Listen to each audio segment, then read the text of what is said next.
Assalamualaikum warahmatullahi wabarakatuh. Perkenalkan, saya Salsabila Amanda Putri dengan NIM C1 Channel 23005 dari Prodi S1 Akuntansi Fakultas Ekonomi dan Bisnis Universitas Bengkulu. Di sini saya akan menjelaskan tentang laporan penelitian dan artikel ilmiah hasil penelitian sebagai tugas akhir semester mata kuliah Bahasa Indonesia dengan dosen pengampu Bapak Dr. Nurmansyah, SPD, MPD. Baiklah, kita masuk ke materi. Laporan penelitian dan artikel ilmiah hasil penelitian. Adapun hakikat penelitian, yaitu yang pertama oleh Sugiono pada tahun 2020, penelitian adalah suatu usaha atau cara yang sistematis untuk menyelidiki masalah tertentu atau potensi dengan tujuan mencari jawaban dari masalah yang diteliti dengan metode ilmiah.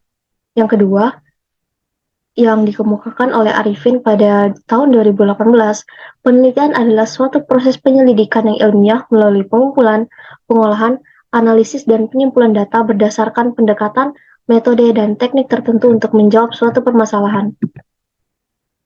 Adapun metode penelitian yaitu metode penelitian yaitu prosedur atau langkah-langkah dalam mendapatkan pengetahuan ilmiah atau ilmu dengan cara ilmiah yang dikemukakan oleh Creswell pada tahun 2006. Adapun cara ilmiah yang pertama itu harus rasional. Rasional di sini maksudnya adalah masuk akal sehingga dapat dijangkau oleh penalaran manusia. Yang kedua, empiris. Empiris di sini dapat diamati oleh indera manusia. Yang ketiga itu sistematis.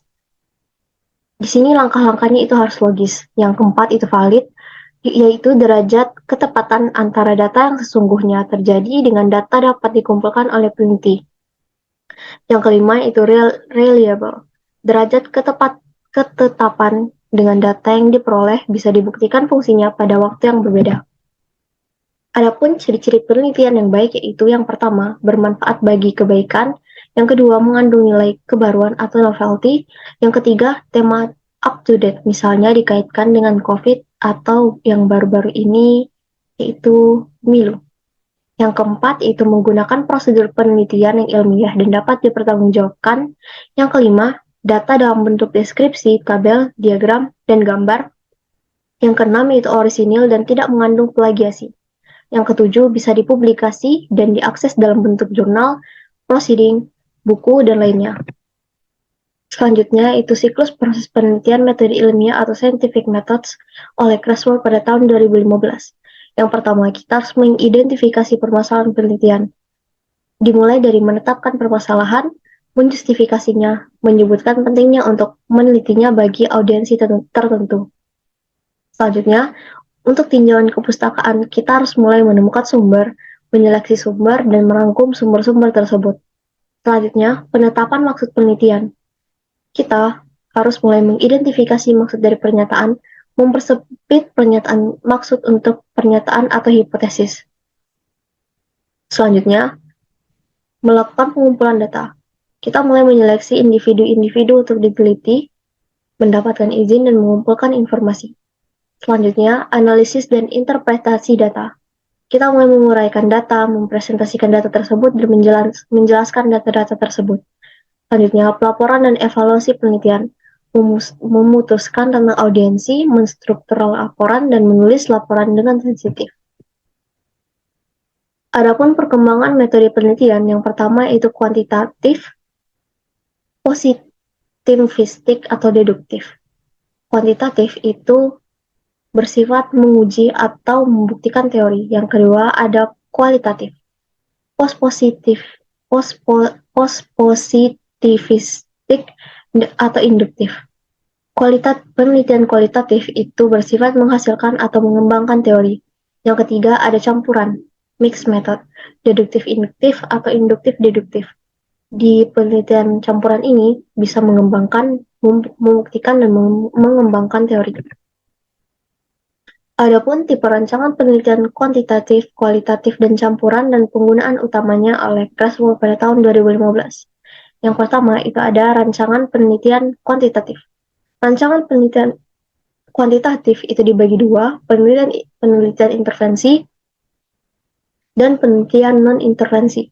Penelitian intervensi di sini menjelaskan pengaruh antar kelompok bisa dilakukan dengan cara eksperimen.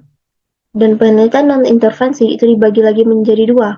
Yang pertama, mengaitkan atau menghubungkan variabel dalam pola, itu bisa dilakukan dengan korelasional. Dan yang kedua, itu mendeskripsikan tren untuk populasi orang. Itu bisa dilakukan dengan cara survei. Lalu yang kedua, ada rancangan penelitian kualitatif. Di sini rancangan penelitian kualitatif dibagi menjadi tiga.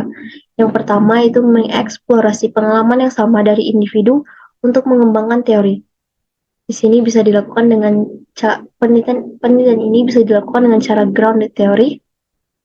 Yang kedua itu ada mengeksplorasi budaya yang sama sekelompok orang. Penelitian ini bisa dilakukan dengan etnografi atau bisa juga dengan studi kasus, histori, fenomenologi, analisis wacara, dan lain-lain. Yang ketiga, ada mengeksplorasi cerita individu untuk mendeskripsikan kehidupan orang. Ini bisa dilakukan dengan naratif. Yang ketiga, ada rancangan penelitian kombinasi. Rancangan penelitian kombinasi itu dibagi menjadi dua. Yang pertama, mengombinasikan data kuantitatif dan kualitatif untuk memahami dan menjelaskan permasalahan penelitian dengan sebaik mungkin. Itu penelitian yang bisa dilakukan dengan research dan development.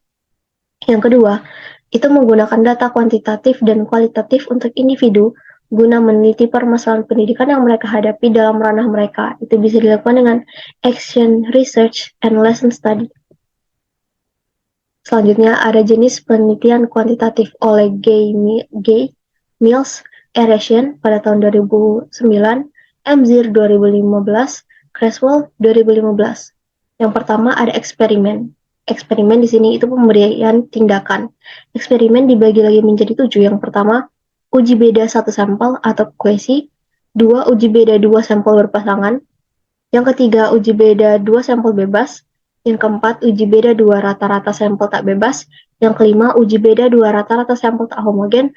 Yang keenam, uji ANOVA. Yang ketujuh, analisis kovariat. Yang kedua, ada korelasi. Di sini korelasi itu bersifat tidak memberikan tindakan atau bagian dari ex post facto. Yang pertama ada korelasi sederhana, yang kedua ada korelasi ganda, dan ada regresi. Yang pertama analisis regresi sederhana, yang kedua analisis regresi ganda 2 prediktor, yang kedua analisis regresi ganda 3 prediktor, yang keempat analisis regresi komponen utama. Yang ketiga ada survei. Survei ini bagian dari ex post facto. Yang pertama ada cross sectional, yang kedua ada the successive independent samples design, yang ketiga ada longitudinal. Adapun jenis penelitian kualitatif oleh Gay, Mills, dan R. Asian 2009, Mzir 2015, dan Creswell 2015. Yang pertama ada grounded theory. Grounded theory ini menghasilkan teori karena teori yang ada tidak bisa menyelesaikan masalah substantif. Cari fenomena inti dan bukan, kejadian, kegiatan, tindakan, dan interaksi dari waktu ke waktu. Yang kedua ada etnografi. Etnografi yaitu tema budaya terbentuk dalam suatu kelompok. Budayanya sama, pola perilaku, keyakinan, dan bahasa yang sama. Ini etnografi bisa dilakukan dengan kerja lapangan, etnografi realis, studi kasus, dan etnografi kritis. Yang ketiga yaitu studi kasus. Studi kasus di sini meneliti kasus secara mendalam dengan mempelajari latar belakang, keadaan, dan interaksi yang terjadi. Yang keempat ada naratif. Naratif yaitu mendeskripsikan kehidupan individu, mengumpulkan dan menceritakan atau menarasikan tentang kisah kehidupan seseorang. Bisa dalam bentuk autobiografi, biografi, life writing, atau cerita kehidupan dan riwayat hidup, personal account atau lisan, narasi pribadi, dan wawancara narasi. Yang kelima ada fenomenologi, yakni menggali data untuk menemukan makna dari hal yang mendasar dari fenomena, realita, atau pengalaman yang dialami. Yang keenam ada historis, fokus pada peristiwa atau waktu yang sudah berlalu dan melakukan rekonstruksi masa lalu dengan data atau saksi sejarah yang masih ada sekarang. Adapun jenis penelitian campuran oleh Gay, Mills, dan R. Asian 2009, Mzir 2015, Creswell 2015. Yang pertama adalah penelitian pengembangan. Penelitian pengembangan itu menghasilkan produk dengan langkah-langkah pengembangan yang bersifat kuantitatif. Jenis-jenisnya yaitu ada penelitian produk, yang kedua ada penelitian produk dan peralatan, yang kedua ada penelitian model, yang kedua penelitian tindakan. Penelitian tindakan itu memberikan tindakan pada satu kelas dengan harapan mampu meningkatkan kemampuan siswa dengan sistem siklus. Yang ketiga, penelitian deskriptif. Penelitian deskriptif itu mendeskripsikan data kuantitatif dan data kualitatif.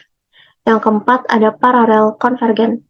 Pengumpulan data kuantitatif, pengumpulan data kualitatif, hasil data kuantitatif dan kualitatif menggabungkan hasil untuk perbandingan, menginterpretasi dan menjelaskan konvergensi dan divergensi. Yang kelima, itu ada sequential explanatoris, yaitu pengumpulan dan analisis data kuantitatif, hasil kuantitatif menentukan hasil kuantitatif untuk dijelaskan, pengumpulan dan analisis data kualitatif, hasil kualitatif menginterpretasi bagaimana data kualitatif menjelaskan hasil. Yang keenam, ada sequential exploratory, pengumpulan dan analisis data kualitatif, hasil kualitatif menggunakan hasil untuk membentuk variabel instrumen intervensi. Pengumpulan dan analisis data kuantitatif berdasarkan variabel instrumen intervensi, hasil kuantitatif menginterpretasi data kuantitatif memberikan hasil baru, instrumen intervensi baru. Selanjutnya ada sistematika proposal penelitian kuantitatif. Biasanya bisa berbentuk LTA, skripsi, tesis, atau disertasi. Yang pertama itu ada bab 1 yang berisi pendahuluan. Sebelumnya itu ada abstrak. Abstrak itu setelahnya ada halaman setelah pengesahan menggunakan pola imlat kata kunci maksimal 250 kata.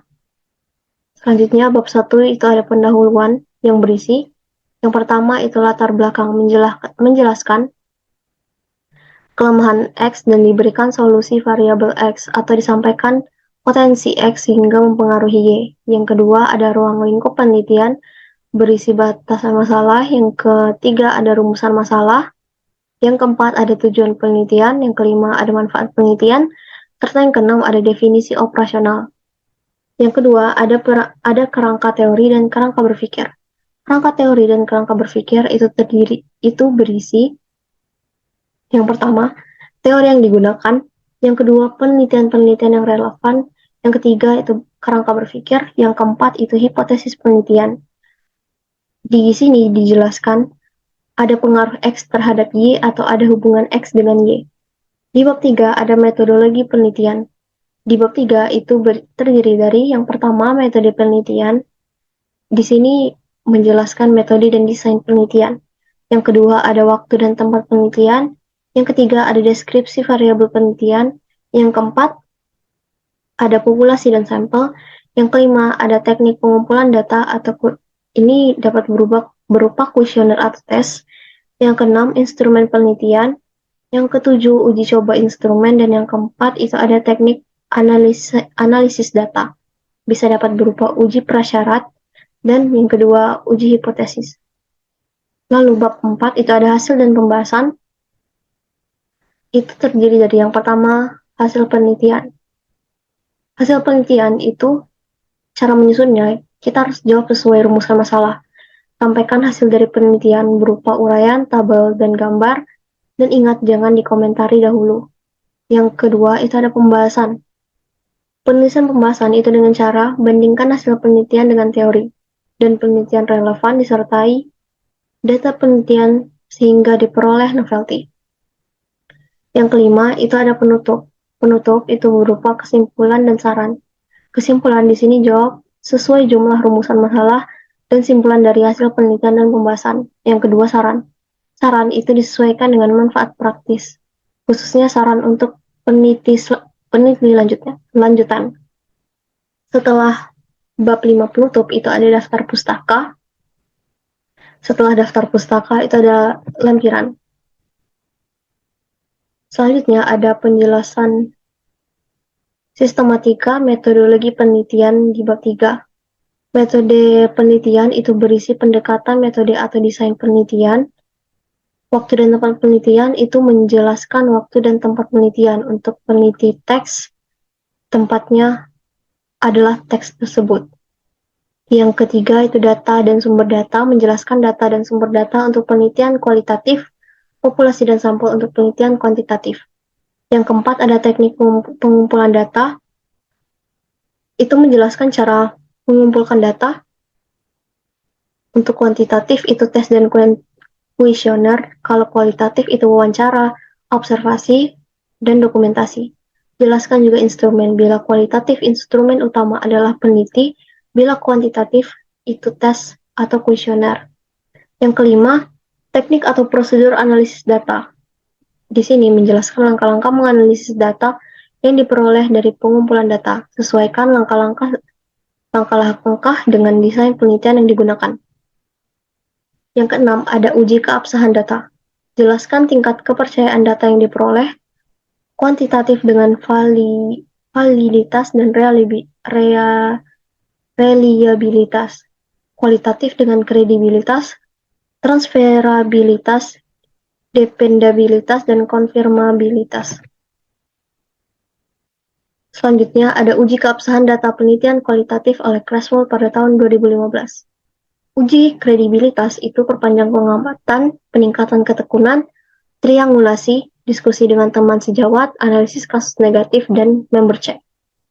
Selanjutnya ada transferabilitas, uraian yang rinci, jelas, sistematis, dan dapat dipercaya. Selanjutnya, dependabilitas itu dengan buku konsultasi, surat izin penelitian, analisis data pada lampiran, membuat kesimpulan pada bab 5. Konfirmabilitas itu cara mendokumentasikan seluruh data dan hasil kegiatan analisis data penelitian. Adapun sistematika jika membuat proposal penelitian kuantitatif. Yang pertama itu ada bab 1 pendahuluan. Di sini isinya yang pertama ada latar belakang, yang kedua ruang lingkup penelitian, yang ketiga rumusan masalah penelitian, yang keempat tujuan penelitian, dan yang kelima itu manfaat penelitian, serta yang keenam ada definisi operasional. Bab 2 itu adalah landasan teori yang terdiri dari teori yang digunakan, penelitian relevan, kerangka berpikir, dan hipotesis penelitian. Selanjutnya bab 3 ada metodologi penelitian yang berisi metode penelitian, tempat dan waktu penelitian, populasi dan sampel penelitian, teknik pengumpulan data, instrumen penelitian, uji keabsahan data penelitian, hipotesis penelitian, serta teknik analisis data. Di bab 5 itu ada hasil penelitian dan pembahasan. Di hasil penelitian itu jumlah subbab sesuai jumlah rumusan masalah penelitian, baiknya dalam bentuk data uraian, tabel, dan gambar. Di pembahasan itu isinya hasil penelitian yang dibandingkan dengan penelitian relevan dan teori sehingga muncul keunikan dan kebaruan hasil penelitian, solusi dari masalah. Di bab 5 itu ada simpulan dan saran. Simpulan ini jawaban dari rumusan masalah penelitian dari hasil pembahasan, dan saran itu rekomendasi bagi pihak yang menerima manfaat, terutama penelitian lanjutan. Dan yang selanjutnya itu ada daftar pustaka. Setelah daftar pustaka itu ada lampiran. Adapun sistematika proposal penelitian pengembangan. Di bab 1 itu ada pendahuluan yang terdiri dari latar belakang, ruang lingkup penelitian, rumusan masalah penelitian, tujuan penelitian, manfaat penelitian, dan definisi operasional. Di bab 2 itu ada landasan teori yang berisi kajian teori penelitian yang relevan, kerangka berpikir, dan rancangan model. Di bab 3 itu metode penelitian yang terdiri dari metode penelitian, tempat dan waktu penelitian, prosedur penelitian pengembangan, teknik pengumpulan data, instrumen penelitian, teknik analisis data, dan uji keabsahan data penelitian.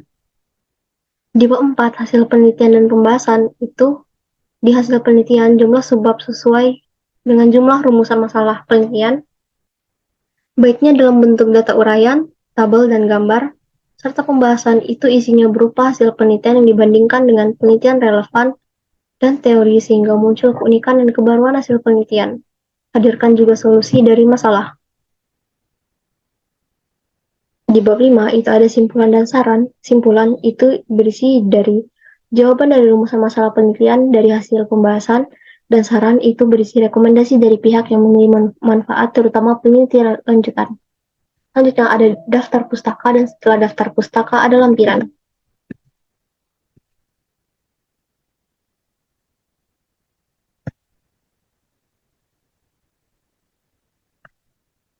Selanjutnya ada sistematika proposal penelitian tindakan kelas. Di bab 1 itu ada pendahuluan yang berisi latar belakang, ruang lingkup penelitian, rumusan masalah penelitian, tujuan penelitian, manfaat penelitian, dan definisi istilah. Di bab 2 ada landasan teori yang berisi kajian teori, penelitian yang relevan, rangka berpikir, dan hipotesis tindakan. Di bab 3 ada metodologi penelitian yang berisi metode penelitian, tempat dan waktu penelitian, prosedur penelitian, populasi dan sampel, teknik pengumpulan data, instrumen penelitian, uji keabsahan data penelitian, teknik analisis data, dan indikator keberhasilan tindakan.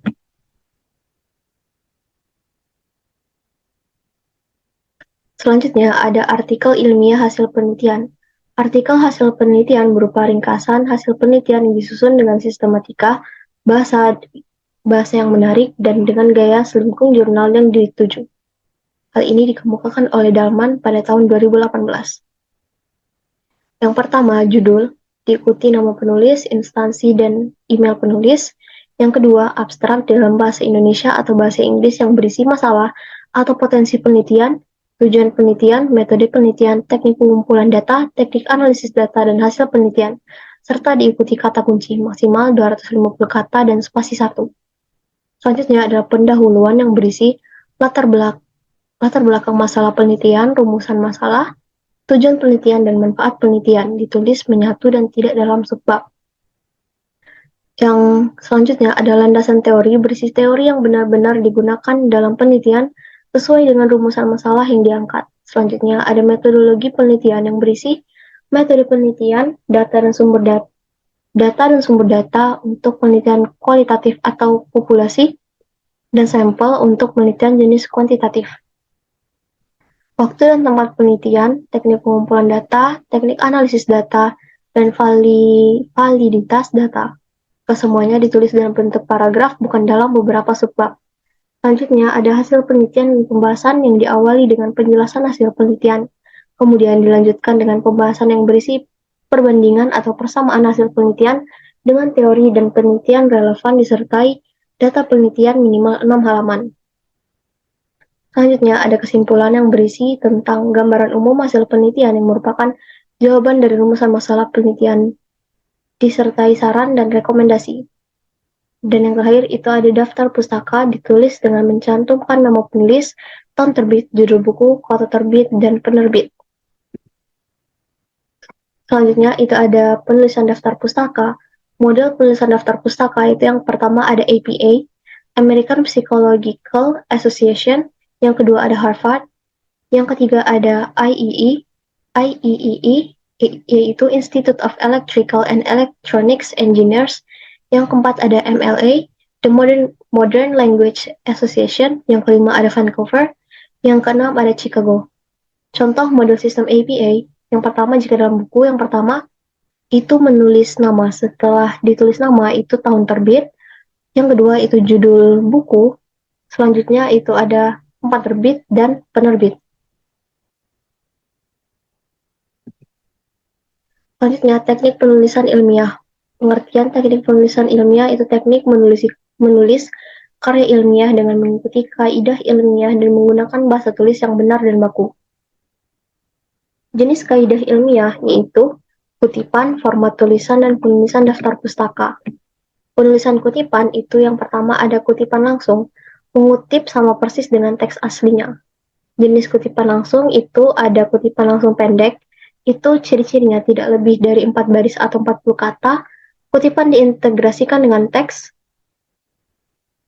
Yang ketiga, jaraknya 2 spasi. Yang keempat, kutipan diapit dengan tanda kutip. Yang kelima, sesudah kutipan selesai, diberi nomor urut jika menggunakan footnote atau catatan kaki atau penanda body note. Yang kedua, ada kutipan langsung panjang. Ciri-cirinya, lebih dari 4 baris atau 40 kata, kutipan dipisah dengan jarak 2 spasi. Yang ketiga, jaraknya kutipan 1 spasi. Yang keempat, tidak menggunakan tanda petik. Yang kelima, sesudah kutipan selesai diberi nomor urut jika menggunakan footnote atau penanda body note. Yang keenam, itu kutipan menjorok ke dalam 5-7 ketukan. Jika kutipan dimulai dengan paragraf baru, maka kata kutipan pertama dijorokkan lagi 5-7 ketukan. Yang kedua, ada kutipan tidak langsung. Mengutip dengan cara mengambil intisarinya dengan bahasa sendiri. Aturan kutipan tidak langsung itu kutipan diintegrasikan dengan teks, jarak 2 spasi, tidak menggunakan tanda kutip, sesudah kutipan diberi nomor urut jika menggunakan footnote atau penanda body note. Penulisan catatan pustaka. Jika nama pengarang dituliskan sebelum bunyi kutipan, ketentuannya itu buatlah kalimat sesuai dengan keperluan, kemudian tulislah nama akhir pengarang, lalu tahun terbit, tik 2 dan nomor halaman di dalam tanda kurung. Baru kutipan ditampilkan, baik dengan kalimat langsung maupun tidak langsung.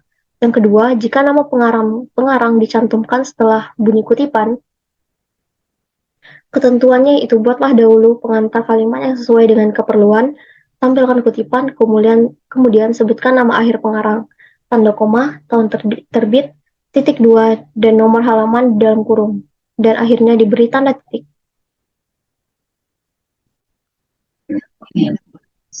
Yang ketiga, ketentuan 1 dan 2 berlaku juga bagi kutipan yang berasal dari sumber yang pengarangnya 2 orang. Yang keempat, jika diperlukan lebih dari 1 buku rujukan untuk kepentingan pendapat tersebut dan buku-buku tersebut membicarakan hal yang sama, penampilannya itu dengan nama akhir, koma, tahun terbit, titik 2, halaman, titik koma, dan penulis kedua. Jika nama pengarang lebih dari 2 orang, yang disebutkan hanya pengarang pertama dengan memberikan et al. Atau DKK, berarti dan kawan-kawan, di belakang nama tersebut.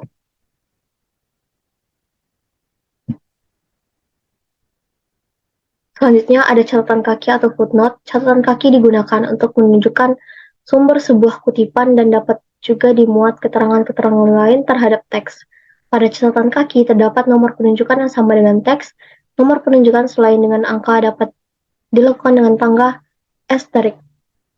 Prinsip membuat catatan kaki yaitu pertama hubungan catatan kaki dan teks dengan menggunakan nomor urut penunjukan. Yang kedua, nomor urut dapat berlaku tiap bab atau seluruh karangan. Yang ketiga, teknik pembuatan catatan kaki. Sediakan tempat yang cukup pada kaki halaman sehingga margin bawah tidak terganggu.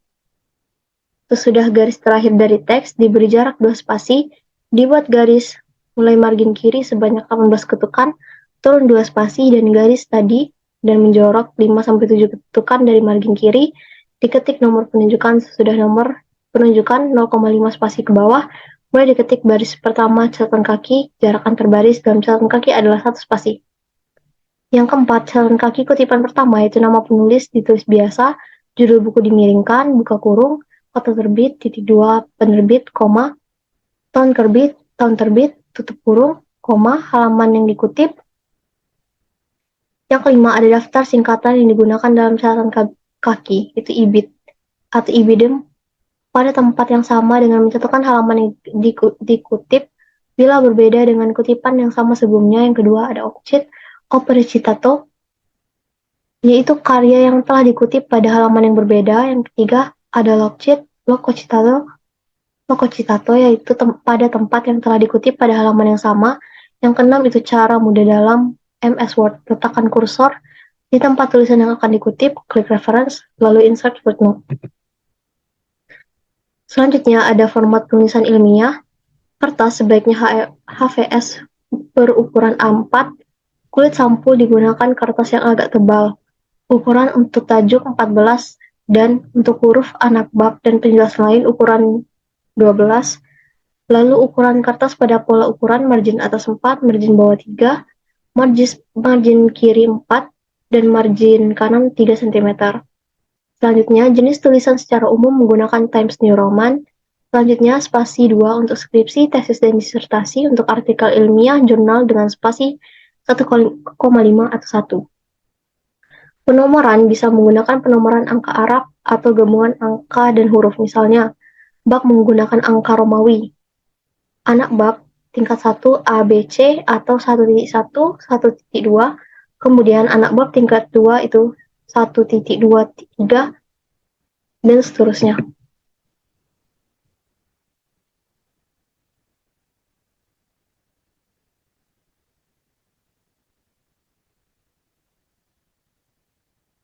Baiklah, demikian penjelasan dari saya. Apabila ada kesalahan, saya mohon maaf pada Allah, saya mohon ampun. Wabillahi taufiq wal hidayah. Wassalamualaikum warahmatullahi wabarakatuh.